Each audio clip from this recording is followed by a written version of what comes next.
So hey guys, সবাইকে জানাই good morning. আর হচ্ছে আজকে পৌষ মাসের শেষ দিন। সবাইকে মকর সংক্রান্তির ঢের সারা শুভেচ্ছা এবং ভালোবাসা। আর আজকে আমাদের এখানে হচ্ছে ঘুড়ির মেলা, তাই সাত সকালে এনেছি ঘুড়ি।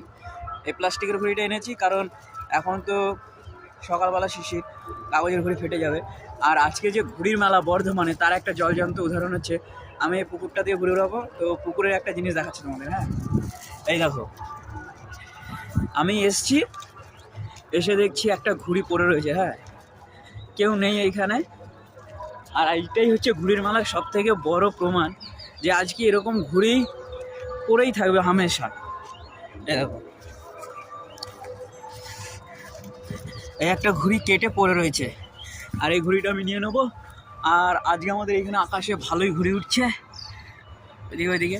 তো তোমাদের ওইদিকে কীরকম ঘুড়ি উঠছে অবশ্যই বলবে, ঠিক আছে? আর দেখি এই ঘুড়িটা আকাশে ওড়াতে পারি কি না। তো টাটা, সবাই আনন্দ করো, ঘুড়ি ওড়াও, পিঠে পুলি খাও, ঠিক আছে? টাটা। আর এই ঘুড়িটা এখন নেব।